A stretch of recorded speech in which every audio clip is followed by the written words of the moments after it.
Recibe un caluroso saludo de parte de quienes trabajamos diariamente para traerte las mejores noticias sobre lo que acontece en Venezuela y el mundo. Hoy te contamos que la ex senadora colombiana y aliada chavista Piedad Córdoba salió del trascámara donde se encontraba desde hace bastante tiempo para declarar en una entrevista que el expresidente español Zapatero le dijo que había recibido una mina de oro de Venezuela. Así que la reaparición por todo lo alto de la polémica ex senadora colombiana Piedad Córdoba ha complicado a uno de sus nuevos amigos políticos, José Luis Rodríguez Zapatero, a quien vincula con las minas de oro de Nicolás Maduro.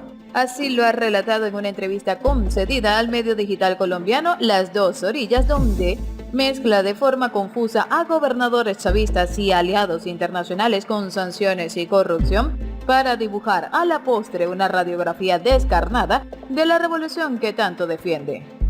Pero ustedes, ¿cómo están haciendo? Yo no lo logro entender. Se lo dije a Rodríguez Zapatero. Yo no entiendo esto. Me dijo, a todos nosotros nos dieron una mina de oro. Nosotros explotamos y lo que no nos llega por nuestro lado, nos llega por acá. Declaró Piedad Córdoba, admirada por la reciente inauguración de un estadio de béisbol en La Guaira, la costa más cercana a Caracas, en pleno derrumbe económico y social en el país petrolero.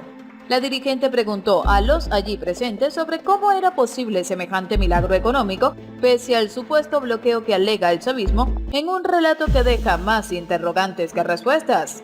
La extracción de oro y su contrabando se ha convertido en dos herramientas fundamentales de la revolución para eludir las sanciones internacionales. Las triangulaciones del oro pasan a menudo por Turquía y desde allí se distribuyen a otros lugares. Todo el mundo quiere el oro de aquí. Parafraseó Córdoba las palabras de uno de sus interlocutores, quien también reconoció que acababan de comprar a China las herramientas necesarias. Generales y jerarcas del chavismo se reparten las minas de la Gran Sabana bajo la protección de la guerrilla colombiana y de las mafias locales. Incluso el Parlamento ha señalado al hijo de Nicolás Maduro de estar al frente de una mina de coltán en el Amazonas. La ex senadora asume como suya, sin cortapisas, la propaganda revolucionaria para asegurar que en el país petrolero hay problemas, pero no son tan graves como los quieren presentar.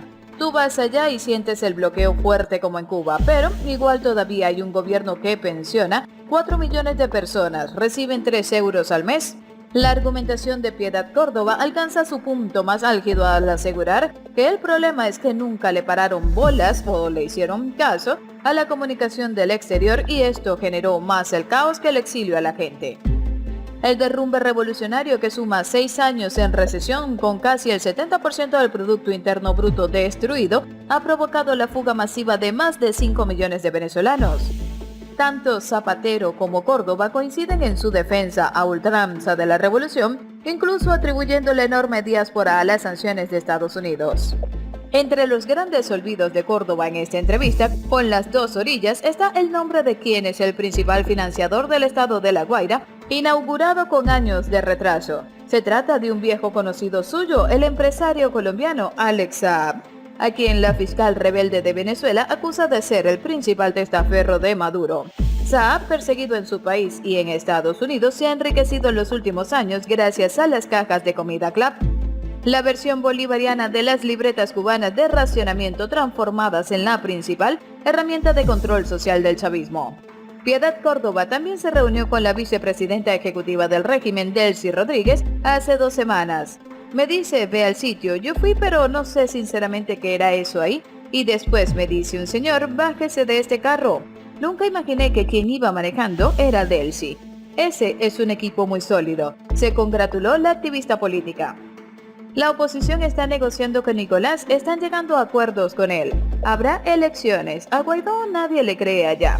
Disparó Córdoba en otro de sus mantras revolucionarios. La ex senadora se refiere de esta forma a la falsa mesa de diálogo conformada por el chavismo y grupúsculos de la oposición, incluido Timoteo Zambrano, el hombre de Zapatero en Caracas, que pretenden cohabitar con el poder revolucionario.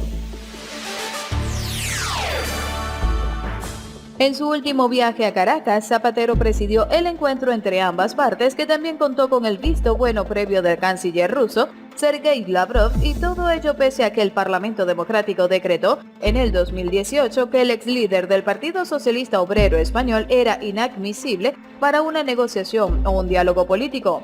La ex dirigente liberal no duda en señalar que hay una persona ayudando que es Zapatero y muchos de nosotros empujando de cara a su principal objetivo en Venezuela, la supervivencia del hijo de Chávez en el poder. El entusiasmo por la causa revolucionaria de esta dirigente izquierdista en su día muy cercana a Hugo Chávez también la llevó a afirmar que en unas elecciones con o sin Nicolás gana el chavismo pese a lo que dicen las encuestas. Siguiendo con las noticias sobre lo que ocurre en las zonas del país que están siendo explotadas con la extracción de los recursos minerales, les contamos que justamente en esa zona reportaron que un jefe militar del estado venezolano de Amazonas amenazó a un periodista indígena porque denunció el contrabando de combustible. El general de división Angelvis Antonio Pérez Rodríguez intimidó a Alejandro Acosta, que relató el hecho a Infobae. A nosotros nos amedrentan, mientras que a los grupos rebeldes del monte no les dicen nada. Recordemos que el estado Amazonas es una de las regiones extrañas por su belleza y agresividad, donde conviven indígenas muy vulnerables, pero también peligrosas bandas criminales y grupos violentos colombianos. Los problemas en ese lugar parecen más difíciles que en el resto del país, y hacer periodismo en ese estado es casi un acto heroico. Alejandro Acosta es un comunicador de Puerto Ayacucho, capital del estado Amazonas, pero también es indígena. ¿Puede uno imaginarse el impacto de ser llamado por el jefe de la Zona Operativa de Defensa Integral, SODI Amazonas, general de división Angelvis Antonio Pérez Rodríguez, quien le impone la censura y profiere amenazas? Narra Acosta que el general de la SODI Amazonas, Angelvis Pérez Rodríguez, me cita a su despacho para llamarme la atención sobre mi desempeño laboral y conducta ante las redes sociales por hacer denuncias de contrabando de combustible. Se pregunta el comunicador, ¿por qué la SODI no combate o corre de nuestro territorio a estos grupos armados? Dice, refiriéndose a la guerrilla del Ejército de Liberación y de las Fuerzas Revolucionarias de Colombia, a quienes comunidades indígenas han señalado de ocuparles el territorio y además ejecutar acciones del tráfico de sustancias ilícitas. Acosta reclama saber a quién protege o defiende la SODI, porque a nosotros los civiles nos amedrentan, mientras que a los grupos rebeldes del monte no les dicen nada. Me gustaría saber que el general también citara a su despacho a un representante de estas organizaciones. Acosta cuenta a Infobae, he venido denunciando el contrabando de combustible en mi estado, Amazonas. Soy periodista y también soy el presidente de la Asociación de Transportistas Fluviales del estado Amazonas. Es por ese cargo que ocupa, según dicen, que le ha solicitado y por dicho al gobierno el combustible o gasolina para el gremio de transportistas fluviales. En este sentido, me he visto en la necesidad de denunciar ante los medios de comunicación el contrabando de combustible por los militares. Nosotros como transportistas no nos dan combustibles. Al periodista Acosta le resulta insólito que el militar más importante de la región lo haya citado a una entrevista para amedrentarlo y asustarlo por sus denuncias públicas. Al jefe de la SODI definitivamente no le gustan los periodistas o no tiene idea del respeto que debe tener por los medios de comunicación y la libertad de expresión, mucho menos del derecho de la población a estar informados. En septiembre del 2019 ocurrió un incidente con la periodista Ana Muñoz de la emisora Autana 90.9 FM de Amazonas, quien pretendía darle cobertura informativa a una protesta de ciudadanos quienes se encontraban en las inmediaciones de la sede donde está la SODI. Muñoz denunció ante el Instituto de Prensa y Sociedad, IPSI, en ese momento que el comandante de la SODI, general Angelvis Pérez Rodríguez, le impidió cumplir con la cobertura de la noticia y simplemente le manifestó que él no era ningún delincuente, que la protesta de los ciudadanos no era su problema y que, de no retirarse del lugar, no atendería a las personas que se hallaban manifestando a las afueras de la sede militar para exigir la distribución de las cajas del Comité Local de Abastecimiento, mejor conocido como CLAP.